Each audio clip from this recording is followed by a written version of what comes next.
pleasure seeing you all. I hope you're all staying well and healthy. Families are all well. And God bless each and every one of you with only good health. And of course, also with strength and resilience to be in full control of yourselves, of your families during this harsh period. And God should also bless, of course, our world with complete healing and health, and eradicate this terrible coronavirus from this world, along with all other illnesses and plagues. All right, so as mentioned, this class is dedicated to your questions. Thank you all for sending your questions, your excellent questions.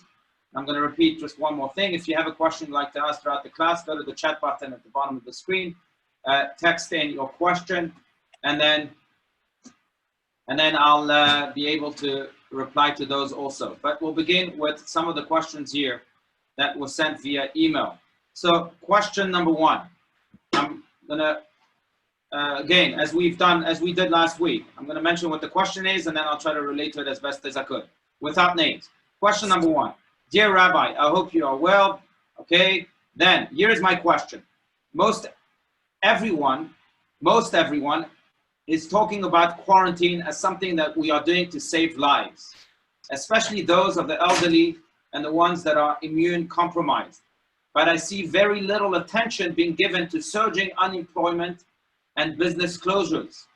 I don't understand why quarantine is the right thing when very soon huge numbers of formerly employed people in the US and all over the world will be facing poverty, suffering, and starvation as a result of the current panic and unnecessary economic shutdown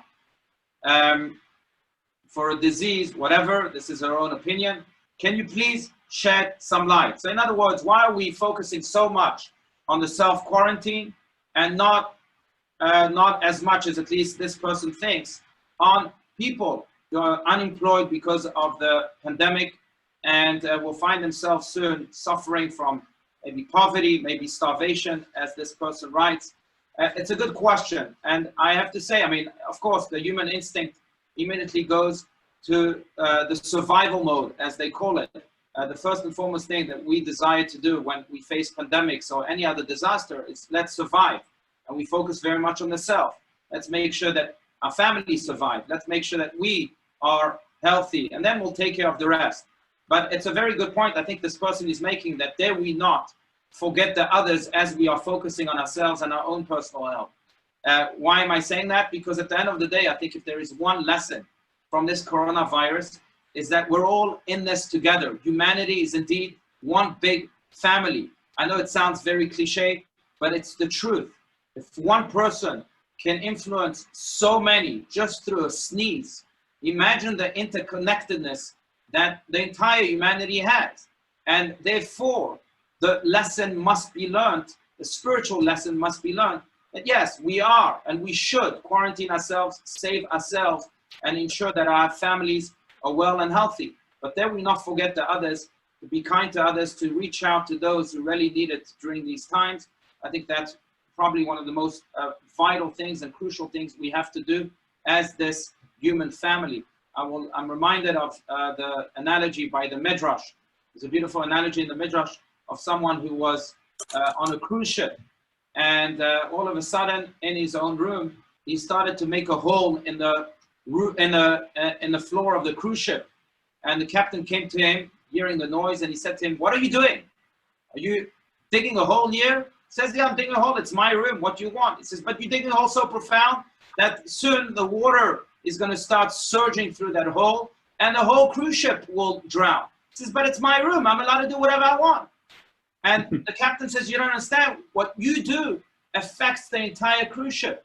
And the Midrash concludes by saying, that's true for humanity. What we do affects the entire cruise ship of the world. It's true. I mean, I think it's been scientifically proven in 1964 that the flap of a butterfly in I think in South America somewhere can cause a tsunami in Indonesia. It's scientifically proven. You can look it up. I think it was a study in 1964. But again, we are interconnected. The human race is interconnected. What we do has an impact. I know that Judaism teaches that in the spiritual lens, that the good deeds that we do are good deeds that continue to create ripple effects throughout the entire world. I'm again reminded of yet another story that I've shared before, the story of Rabbi Herman, who was a great rabbi in New York in the 1930s. He was the head of the Torah Vadat yeshiva, and he would come and teach his students each and every Shabbat. He would have about 1,000 students come to his lecture.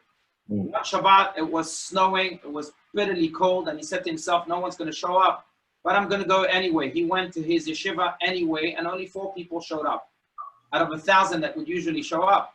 And he said to himself, doesn't matter, I'm still going to give the same lecture with the same enthusiasm as I usually do.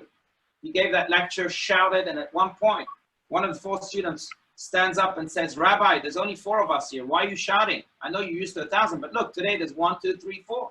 And the rabbi says, what? There's 4 of you? I see thousands. The rabbi thought that the student thought that the rabbi went crazy. He says, thousands? 1, 2, 3, 4. He says, no, I see thousands. I see you. I see your children. I see your children's children. I see your students. I see the students of your students. You see there's thousands. And it's so true. When we impact one person, we impact an entire world. We impact generations. We impact the eternity. And that has been proven, I think, by the coronavirus. Again, one cough, one sneeze can impact so many people. So dare we not forget that most vital lesson from this virus, that we close ourselves within the boundaries of our home and only take care of ourselves and our families while forgetting the rest. There is one lesson. I would agree so much with this question. It is to reach out to those who are suffering today from losing their jobs, from poverty, or from whatever it may be, or the people at risk, the elderly, the vulnerable. Everyone has a vital duty to reach out to them, because we are all in the same cruise ship together, and what happens there happens to us directly or indirectly at the same time. Okay, so that was that question. Question number 2. Okay, I'm going to read again the question. I am wondering if you can offer any advice for dealing with blended families who have children who live in 2 houses, particularly during these difficult times.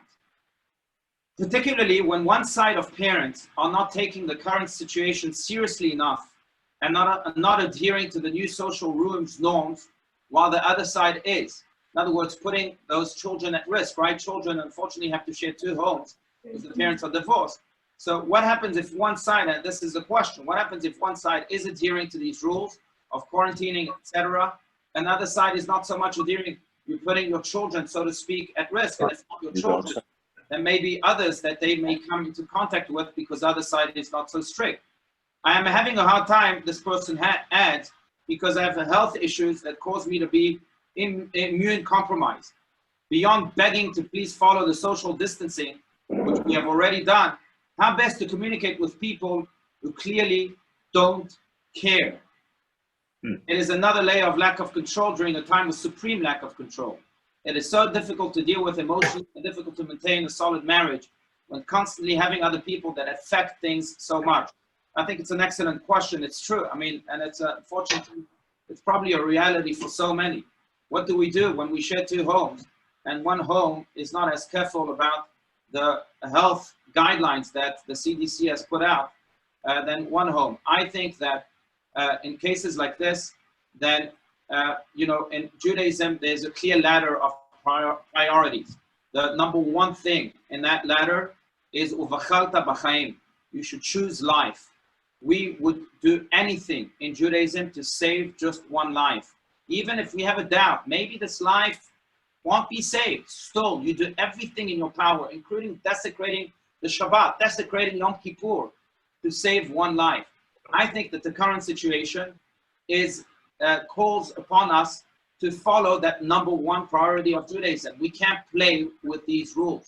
When we have a duty to quarantine ourselves in order to, God forbid, not contage others with this COVID-19 that can eventually kill them, then we have to do everything in our power, even if that means that we have to create this renewed tension with the other side, in order to, again, adhere to this uvacharta b'chaim, to the laws of what's called pikuach nefesh, of saving lives.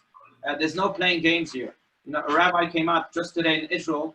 I was reading this, and I couldn't help but agree with him, as harsh as his words were. But a rabbi in Israel came out today, said, whoever doesn't listen to the health guidelines, and in Israel they are very strict. Yesterday they came out, no one is allowed out of their home, and if you have to go out of the house, you can only be 100 meters around your house. But if someone does not listen to those health guidelines, this rabbi in Israel today was saying, then he is simply committing one of the violation of one of the 10 commandments of do not murder. You are murdering. That's how far he went. And yeah. I couldn't help myself, but in a way, very much agree with him. That's the number one priority. And therefore, if the other side here in this case is not listening to the health guidelines, then we have to take, even if that means adhering ties altogether, we have to take all necessary, of course, legal and good precautions to ensure that we adhere to the number one priority of life. Bacharta b'chaim, choosing life, comes even before harmony in relationships. So we have to remember that. That's to answer this question, and I hope and if I could help, I'm going to tell this person, if they're on the line here, if I can help, maybe speak to the other side. You know, there's ways to do things, of course. We can have other people that are influencers who can speak to the other side to make this point, and I'm happy to help in any other way. Okay, next question. Hello, Rabbi, I have a question. How do I maintain my calm when my children are struggling? I can empathize with that because, as many of you know, I have 9 children and they're all at home now, and they're struggling whether with their online schooling or with each other. They love each other so much that they show that physically and expressively these days. But in any case, how can I maintain my calm when my children are struggling? That's question number 1. Question number 2, even though it's somewhat connected, but this person writes, when my kids are fighting and not letting me do my own work, and my children are interrupting, how can I maintain my calm?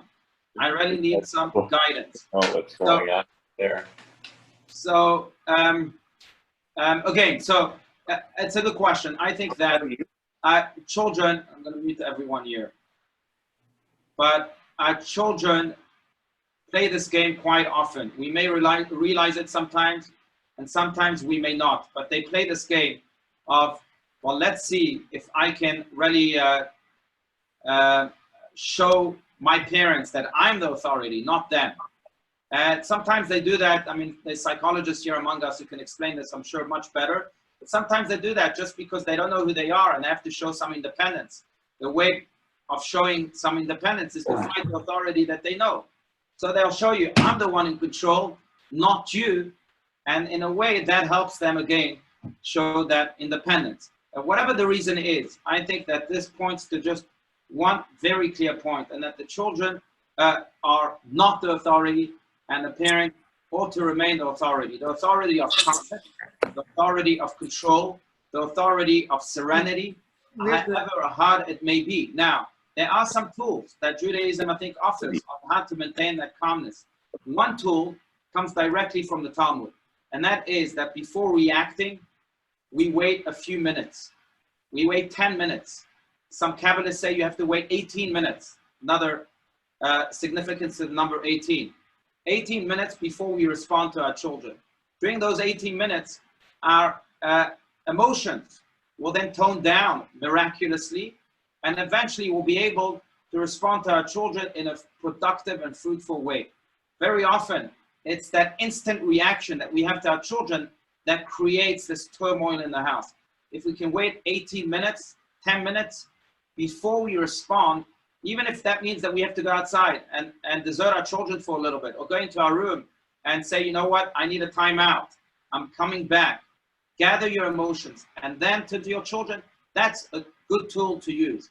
And that comes again directly from the Talmud. Another tool to use to be that anchor of calmness in the house, because you are indeed the authority, is to simply say to your children that I understand your point. You're struggling. and you are fighting. And I say this to my children. I see that you're really right now very intense, and I'm sure it's coming from something that's bothering you. So let's schedule something tonight, 6:30 p.m. tonight. Let's talk about what's bothering you. And when the child feels, oh, the parent is giving me attention, my parent is seeking to understand me, and then you really do have that conversation at the time you set, whether it's 6:30 or whatever time, and you have that one-on-one conversation, then the child, I think, feels all of a sudden reassured in so many ways. And the next day, you'll struggle a little less. And the next day, you'll struggle a little less. Each time they fight with one another, you say, I understand. You're going through a tough time. I'm with you. I empathize with you. I want to speak to you. Right now, I can't. But let's set a time. I promise you we'll address this today. At 6:30 p.m., I'll talk to you. That, I think, reassures the child more than we can even imagine, and gives them a lot of support, knowing that their parent is with them. Tool number 3 is yet a different tool, and that's to say to your children, I think, that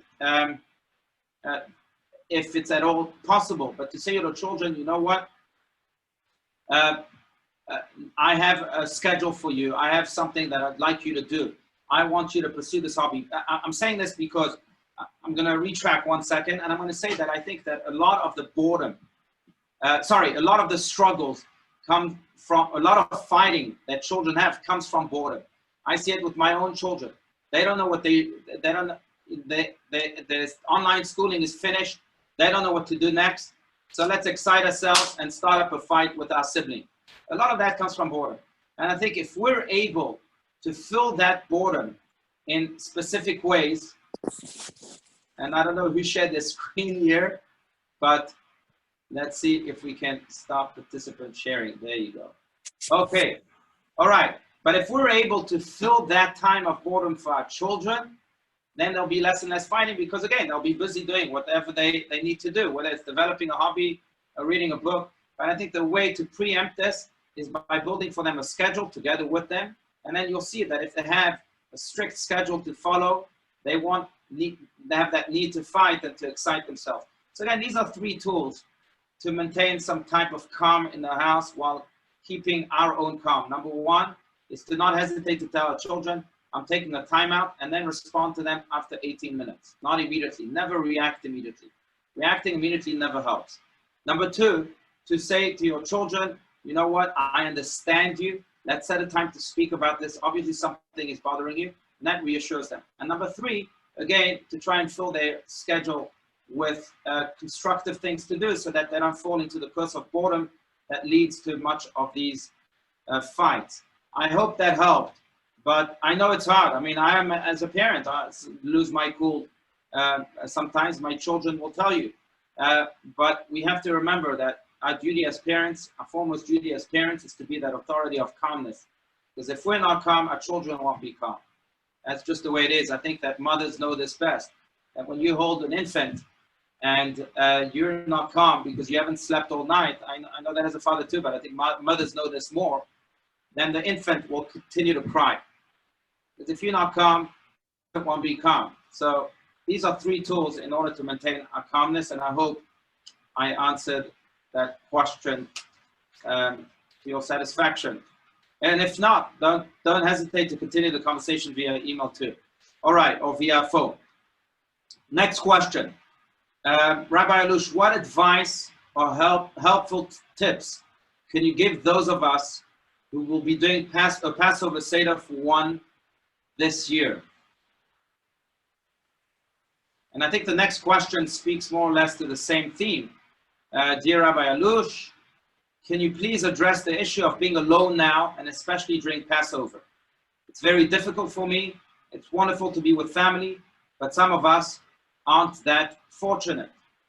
I mean, it's a question that brings me a lot of pain. And indeed, this year, if Mashiach doesn't come, God forbid, it doesn't look like we can have our family seders like we have each and every year. Maybe it'll be the first time in history. The whole idea of Passover is to go home and celebrate with your family. The first Passover is about that. God says it in the Torah. go to your home and prepare the sacrifice of Passover, the Korban Pesach. It's about being home with your families. And this year, unfortunately, if Chas v'Shalom, if God forbid Mashiach isn't here yet, then we won't have that luxury or that ability to fulfill that commandment. Some of us will be alone. So what can we do? Number one, I think that there's ways also to be proactive about this. How so?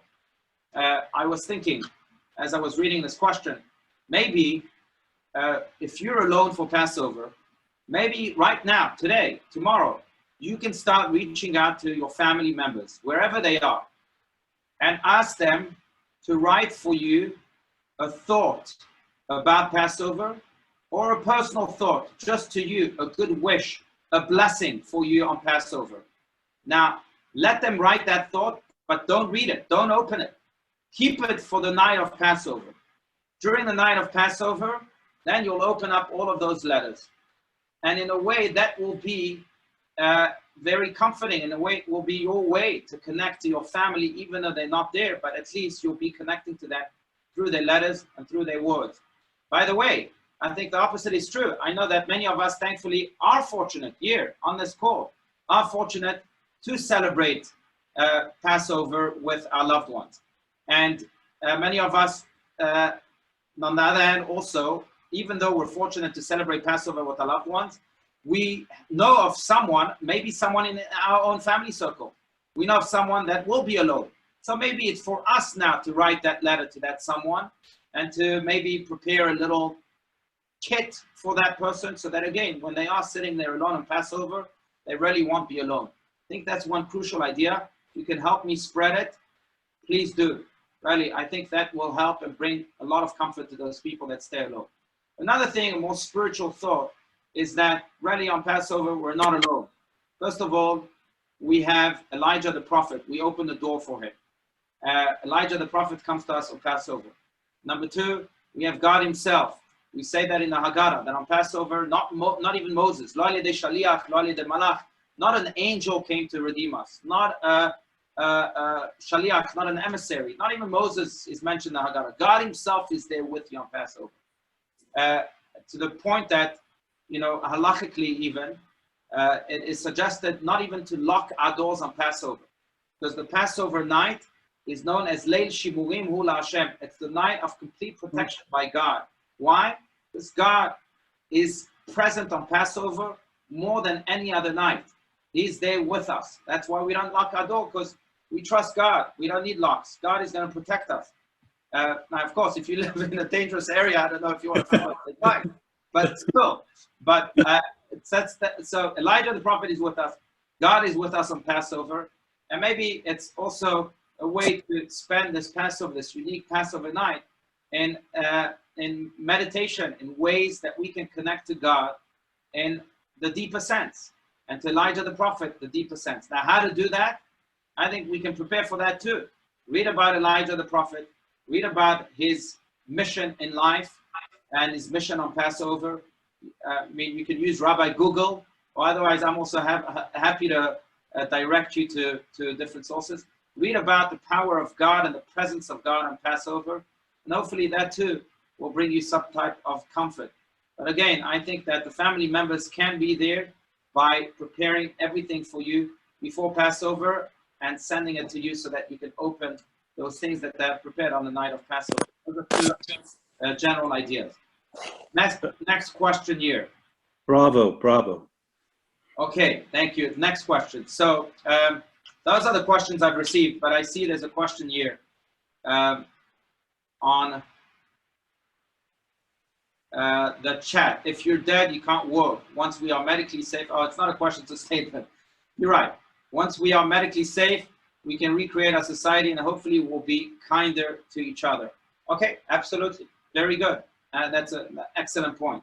You're right. And that's why, again, choose life is question number, the first question. The first priority in Judaism.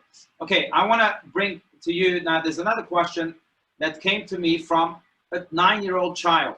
I think children are wiser than adults in so many ways because they have no filter, no camouflage.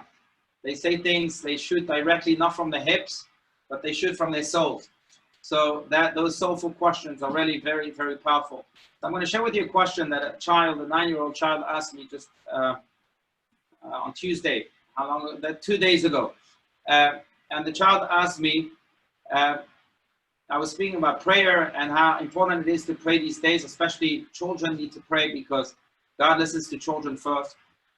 God never refuses the prayer of a child. You should tell that to your children because of their purity, because of their innocence. But the Leo, child, do you know what Rabbi Allouche said? That God never refuses the prayer of a child. That's right. Okay, so. That it's important to pray. That's right. Yeah. I'm going to, again, try to mute everybody here. But the child then asked me, and I know some of us feel that way, and that's why I'm sharing this question. But the child then asked me, what if I feel like God is not listening? Powerful question, and I'm sure we've all been there, especially during these times. I mean, we're praying to God to end this terrible pandemic, and then the next day we wake up and we see that the numbers just got worse. Like, what happened to our prayers? What if we feel that God is not listening? And it made me really think, a powerful question. And I think that there's two answers to that question, two answers that we should take seriously for our own prayers, for the way we address God. Answer number one is that we should treat God like we are having a conversation with our best friend. And sometimes we speak to our best friend and we feel that our best friend also is not listening. I don't know, he's busy on his cell phone. Or right now he's on, I don't know, playing Xbox. What are you going to do? So if it's really important for you to speak to your best friend at that point, you tell your best friend, excuse me, I need your attention. Stop this Xbox game. Give me that attention. I'm your best friend, remember? So let's speak to each other now like best friend. I think we have all the right in the world to speak to God like that. And if we woke up this morning, we saw that the numbers were worse and we prayed for this pandemic to end, we have all the rights. Not only that, I think it's our duty to say to God tonight and tomorrow morning, hey God, you're not listening to me. Stop. Enough. And we have to fight God or to protest as much as possible. That's what prayer is about. So there's this idea of addressing God like our best friend. He is our best friend. He is our best partner. And when we speak to him like that from the heart, no doubt then he will listen. Number two, what do we feel? Again, answering the question of what if I feel like God is not answering? I think the other answer is to say, well, maybe sometimes God does not want our prayers. Maybe God, in addition to our prayers, he wants our actions most. I really believe that. I think God says that himself in the Torah, that you will be blessed when you do things. When you do things, I'll come and bless your doings. If you just pray, then nothing will happen. It's like that story of this guy who was drowning in the sea. I'm sure many of you know that story. But this guy was drowning in the sea and he says, God, please, please save me. And all of a sudden, this fireman boat comes and says, hey, are you okay? The man says, no, I'm drowning, but I just prayed to God, he's going to save me. So they leave him alone. Then he says, please God, and he's almost drowning, save me. And all of a sudden a helicopter comes and they want to save him. But he says, no, God is going to save me. And the guy dies. And eventually he goes up to heaven, says, God, I prayed to you to save me. Why didn't you do anything? And God says, well, I sent you a boat. I sent you a helicopter. You don't take them. And same thing here. Prayer is good. But what God sometimes wants most is our action. When we see, like we were speaking about before, when God sees that we are reaching out to one another, that we are drawing that lesson from the coronavirus, that we are interconnected no matter what, no matter how far we think a person is from us, psychologically, physically, emotionally. It could be someone from a different culture, from a different continent, from a whole different race. It doesn't matter. We're still interconnected to them. That's the lesson from the coronavirus, one of the lessons. But sometimes that's what God is awaiting for us, to draw that lesson, to reach out yet to someone else, to go out and send that letter to that old person or that package of good, of medicine to that old person that is vulnerable. Or maybe that person that will be alone for Passover, send them a letter, send them a kit, a Seder kit to enhance their Passover experience, that they feel that they're not alone, that you were with them, like we were saying. When we launch those actions, then God will come and bless us, bless those actions and bless us. But just to pray is not it's not going to help. Then it will really feel like God is not listening to our prayer. Then God maybe has no real reason to listen to our prayers if we're not taking any action. So I think that's answer number 2 to what if I feel like that child was asking, what if I feel that God is not listening to me? Okay, I want to open this up to everyone here on this call. If you want to ask another question, please feel free to send it here via chat. All you have to do is go down to the bottom of the screen, press the chat button, and then type in your question. And again, I'm more than happy to relate to it. Does anyone want to ask questions?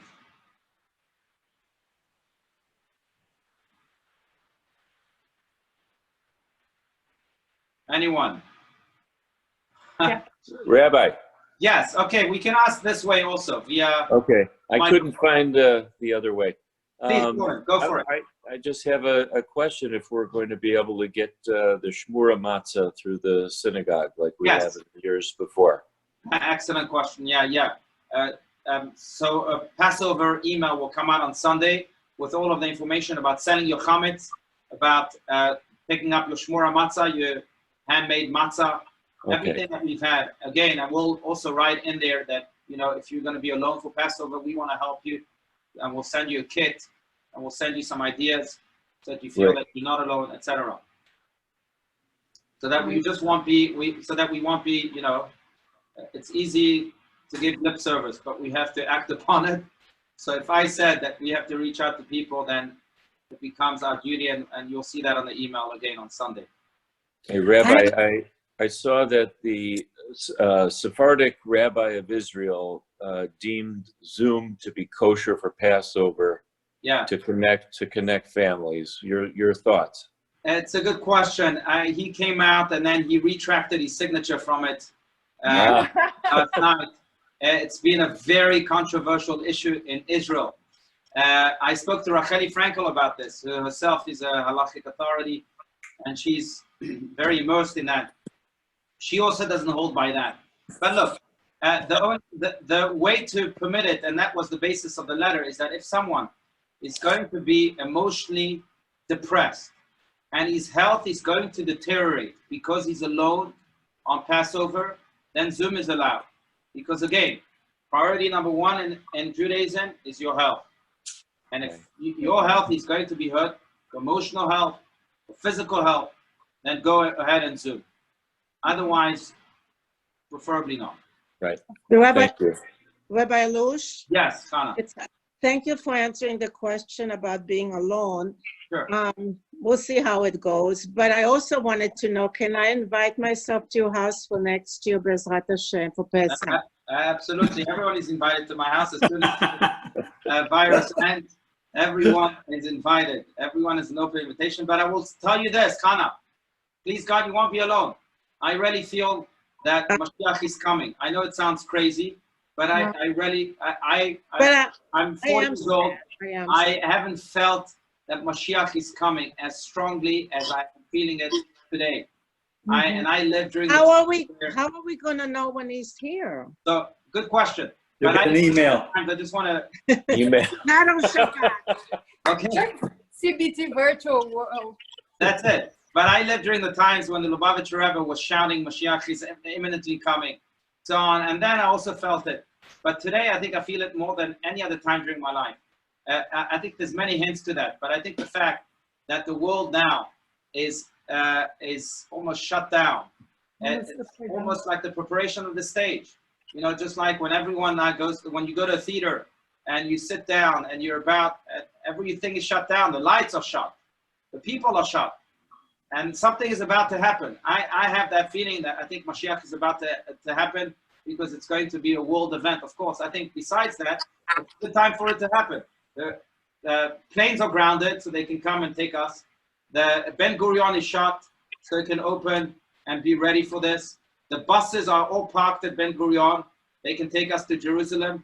I think besides that, I think the spiritual hints.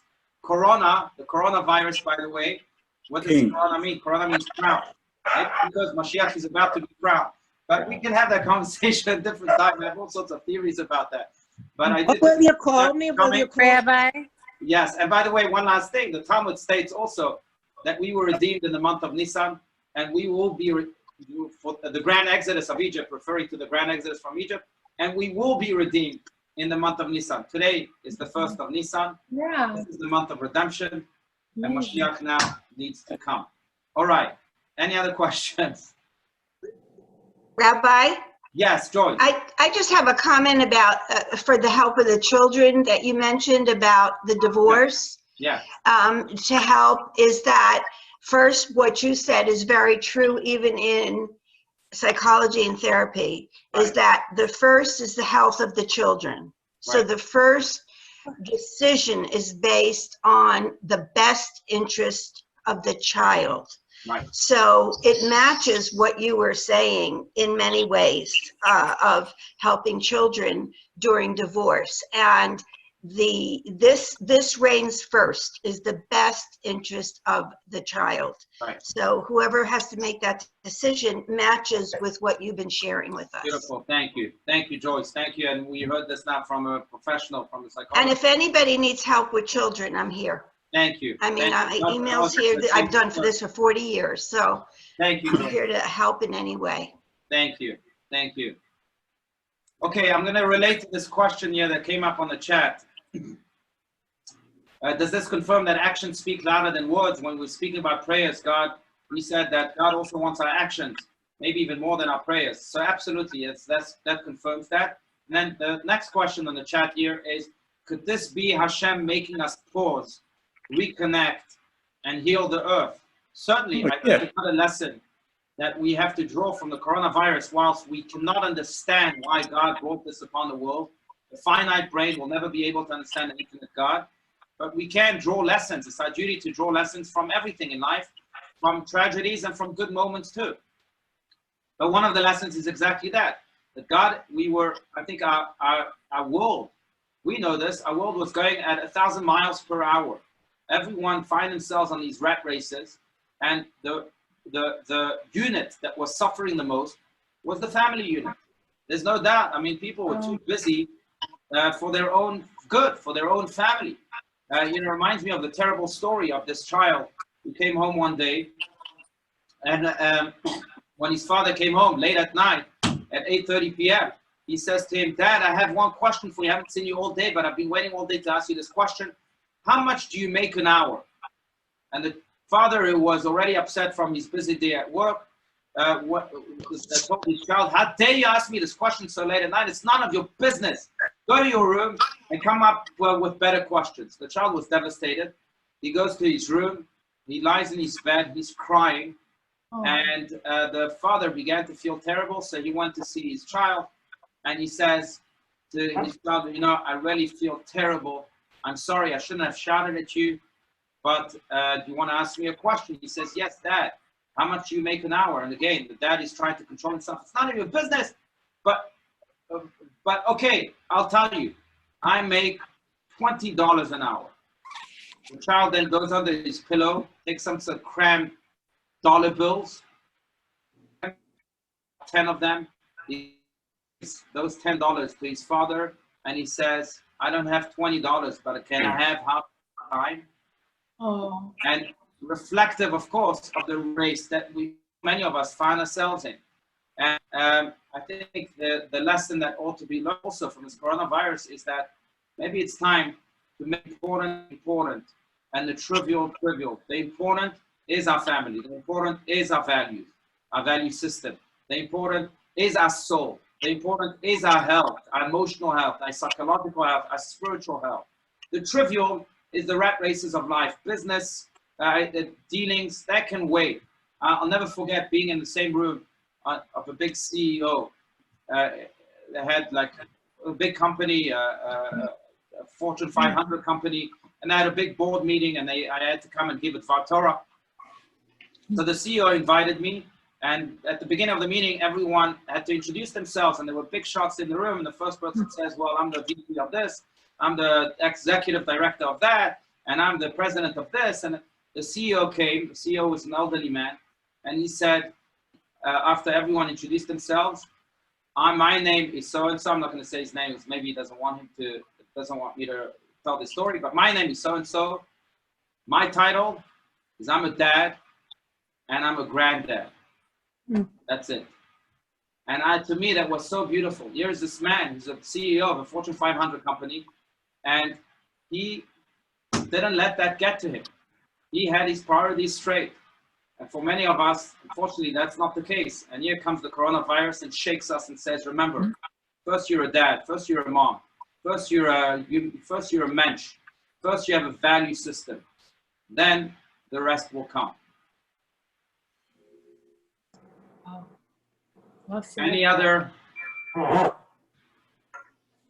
questions? Linda, we can't see you, but I know you had your hand up. Yeah, I did. Can you hear me? Yes, yes.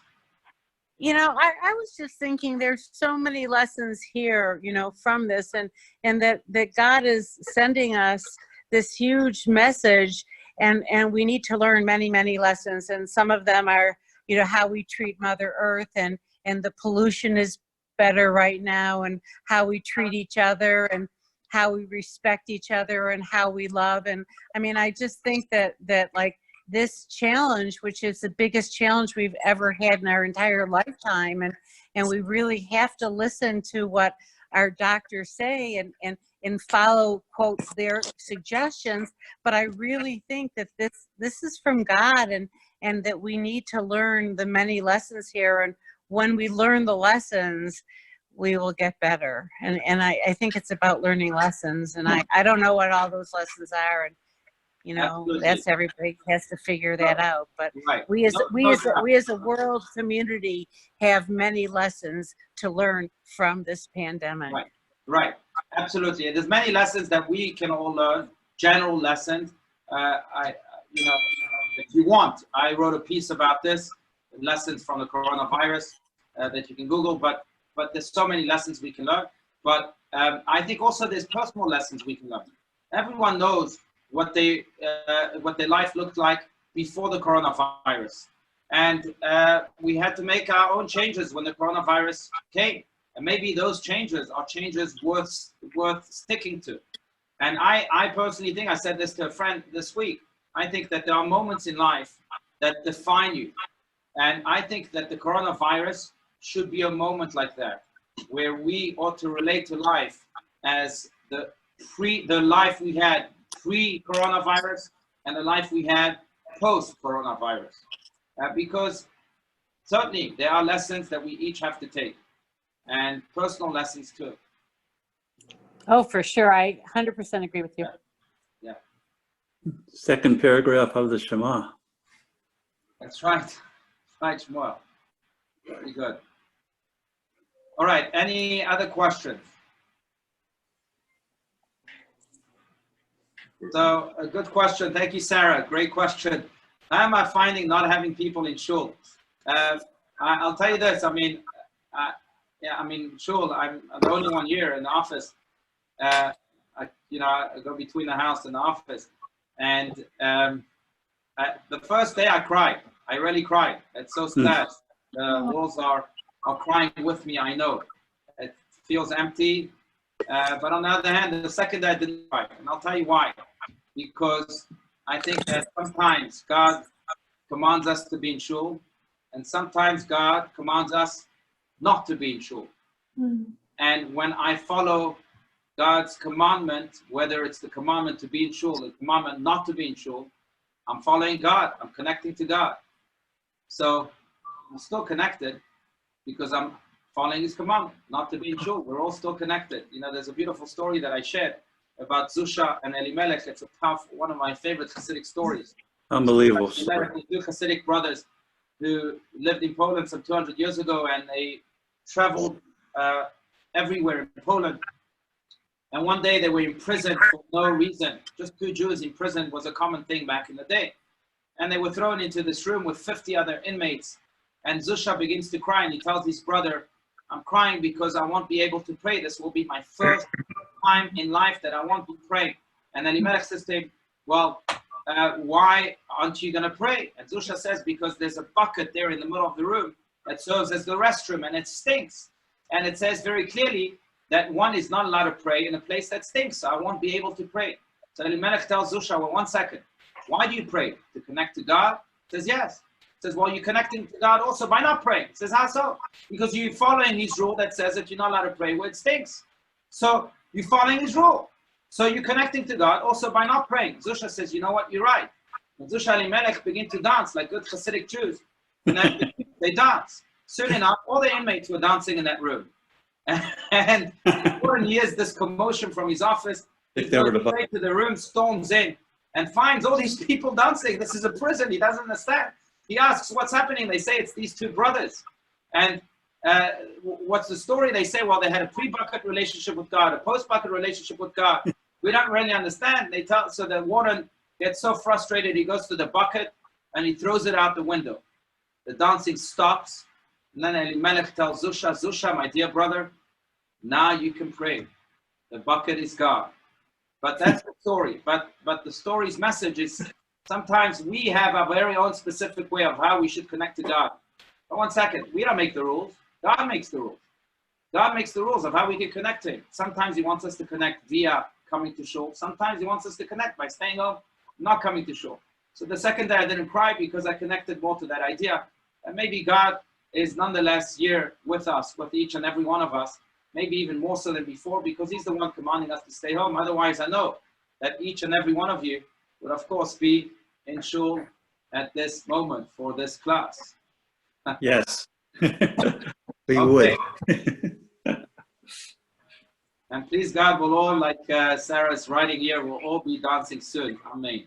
Amen. Amen. Okay, any other question? 1 or 2 more questions to conclude. Rabbi, I have a quick Yes. question. Thinking outside the box a little bit. Please. You know, there's the second Pesach in ER. Yeah. Yes. And if things clear up and you know, all the efforts pay off in terms of seeing reduced numbers and the public health authorities kind of liberalize our gatherings and such, could that not be a time where we could have a Seder with friends and family? I love that idea. I love that idea. Perfect. Um, Pesach Sheni. I love that idea.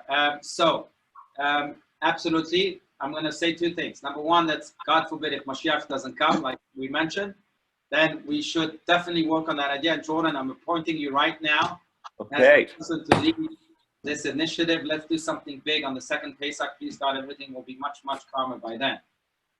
Idea number 2 is fresh off the press. You'll be the first ones hearing this.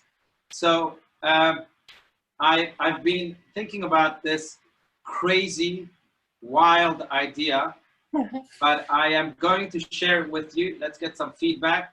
And this is an idea that I want to put into play, not this coming Sunday, but the following Sunday. The only way we can really gather together as a community is not by coming physically together again because of the health guidelines that we must adhere to. But I think that we can have a drive-in. Now, some of you may have heard of the World of Illumination. I don't know if you've heard of this, but this is run by 2 congregants here at Congregation Batufila, where they have a sound and light show, where they have cars driving through different holiday themes at night with all sorts of lights. It's a beautiful experience for kids. People stay in their car and they go through this huge... A tunnel of lights. Yeah, exactly. Tunnel of lights. And so I was thinking, and I actually spoke to them today and yesterday, I was thinking that maybe, not this Sunday, but the following Sunday, we'll go to the World of Illumination. It's already built. We'll go with our own cars. No one's coming out of the cars. No one's allowed to come out of the cars. And we'll tune in to some Passover songs. We'll pray together as a community for the healing of the world.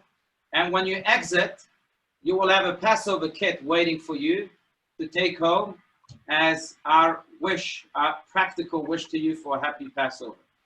What do you think of that idea? Fabulous. Yeah. Okay, so we're working on it. again, no one knows about this yet, besides the board of the shul and the World of Illumination leaders, Ronnie Urman and Simon Kreisberger. Nice. Nice. And some others who work there. But I'm working on this, and hopefully that will be in a Sunday email also on Passover. The Passover email on Sunday. Okay. Rabbi Mitsuyan. Okay, beautiful. Now, in conclusion, ladies and gentlemen, I am sending everyone right here our new website. If you haven't seen it, it's worth going to it, cbtvirtualworld.com. You'll find there all of our classes, all of our activities, all of our children's activities, our programs, all concentrated into one website. It's a very clean, accessible website. You'll find a daily schedule also of the classes, including this class, including the sermon tomorrow, including the World Scholar that we are hosting each and every week. This coming Tuesday, we'll have another World Scholar addressing us, and so many other programs. There's meditation you can meditate on. There's a coronavirus prayer you can incorporate into your own prayers. But please go to our website and stay tuned, stay connected, at least virtually, to all of us. When we finalize the details about the World of Illumination idea, we'll post it on that website too. So stay tuned, and let's continue to connect. Let's continue to do good, not just for ourselves, but for anyone else you may have in mind. In conclusion, I just want to leave you with the two practical ideas that we spoke about. If you know someone that will be alone on Passover, send them something now so that they feel that you're with them on Passover night when they're sitting alone. And number two, reach out to someone that is vulnerable, and let's do good so that God can then heed our prayers and join our actions of kindness and be kind to us and send healing and good health. And yes, the ultimate redemption to humanity. Amen. Amen. Amen. Thank you. Thank you all. Thank you, Rabbi. We'll see you. Thank you. Tov, everyone. Thank you. Thank you. Erev Tov. Thank you, Rabbi Allouche. Thank you.